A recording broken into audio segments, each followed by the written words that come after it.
Hello and welcome to Battlefield 4 News, and today we've had client and server updates from DICE, the first ones of 2014, and these were announced on Twitter by Vincent. And if you don't know who Vincent is, he's the DICE community manager. Here's the list of PC updates on the forums, and we'll go through this later, but surprisingly only 2 of the items on this list are actually on the top issues tracker, and one of them is on the issues tracker as being fixed. The sound loop crash is on the list again, this time for high and ultra settings, and we also have a fix for the spawning under the map on certain levels. But this isn't the list we were expecting, I don't think. There's no mention of netcode and there's no mention of mantle. This is the forum post for the R18 server update, and although it looks short, this is simply because all the PC client update changes that needed making to the servers have been put onto one line. So let's take a look at the update in more specific terms, and we'll start with the PC client update. So we have various fixes for improving general stability. Doesn't really explain much, but sounds good. Fixed a memory leak issue occurring after level shutdowns, which would result in an out of memory crash in longer play sessions. Haven't had that and haven't heard many people complaining of it. Additional fix for the sound loop deadlock when running high/ultra graphic settings. Hopefully that's gone and anybody who was suffering from it won't have it anymore. Added a warning for using legacy AMD drivers that were out of date.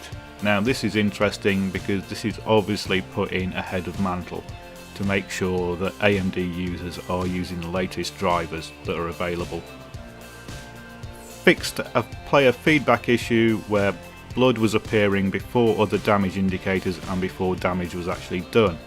Now I had assumed this was a netcode issue. The blood around the edge of your screen was appearing before you took damage. Now I assumed it was the netcode that had delayed the damage and that the blood was at the right time. So I have a feeling this has been fudged until they sort the netcode out, but I may be wrong. On to page 2, and we have fixed a bug where player rank icons on the scoreboard will not be updated. Okay, that's nice but not important. Fix for Asian users unable to start Battlefield 3 and Battlefield 4 on Windows 8.1.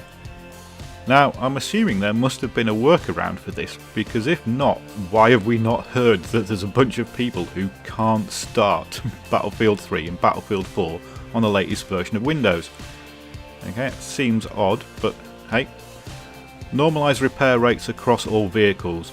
So this means your repair torch will now heal vehicles at the same rate. I think infantry fighting vehicles were faster than tanks before, but I might be wrong about that. Fixed a problem with killer health on kill card not being correctly updated. Yeah, that's never shown the right health stats properly. Fix for friendly marker not always showing when needed to, resulting in players shooting team members. Now on most servers this just meant a few wasted bullets, but imagine this on a server that had friendly fire turned on. It got you a lot of TKs and often got you kicked from the server. On to page 3. Fixed a bug where a main battle tank coaxial HMG ammo box was occasionally blocking the driver's camera. It was worse than blocking the camera, it blocked your sights, so you couldn't see what was on the other side of the crosshairs because the ammo box was sticking there. You could get rid of it by switching to third person view and then back to first person, but if you didn't know that, it just meant your tank was useless. And now we have a series of jet balances.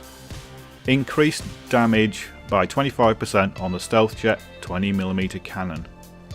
I've not got much experience with jets, so I can't really comment on these. Stealth jets now have more similar handling attributes to each other.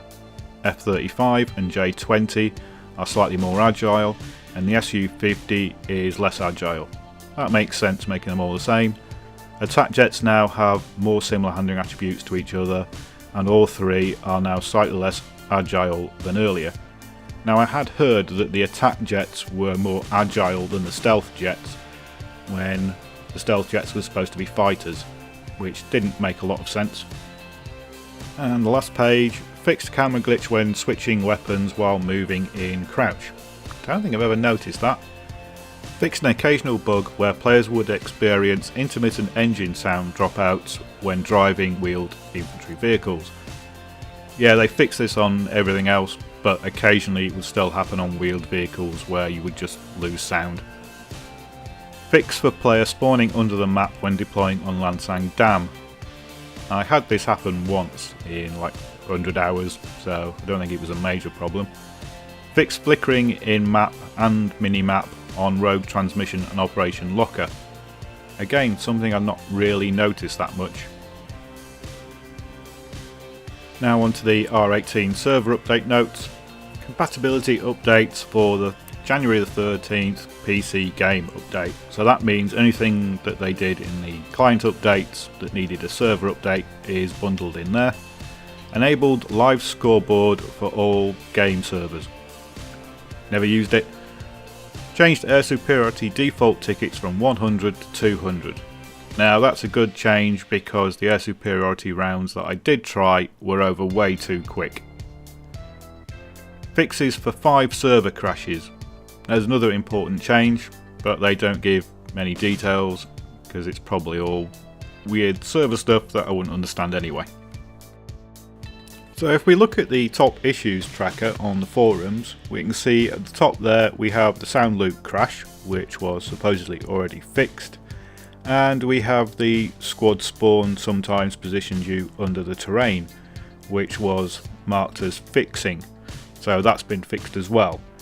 But none of the issues that were under investigation have been fixed, and these are quite major ones. Hit markers and crosshairs disappearing, damage delayed, rubber banding because of the net code, frame rate drops when the levolution kicks off. You know, these are all quite major gameplay issues and they're still under investigation, and we've had no updates on these at all. Also, none of the problems that were in the client fix appeared on the issues tracker. So is there much point to this issues tracker, because they're not putting all the problems on it and they're not fixing the ones that are on it. But I'll cut DICE some slack on this one. They have fixed several server crashes and they've improved the stability of the client, but it would be nice if we got more feedback on the issues tracker and on the forums as to what it is exactly that they're doing. So that's it for this episode of Battlefield 4 News. Thanks for watching.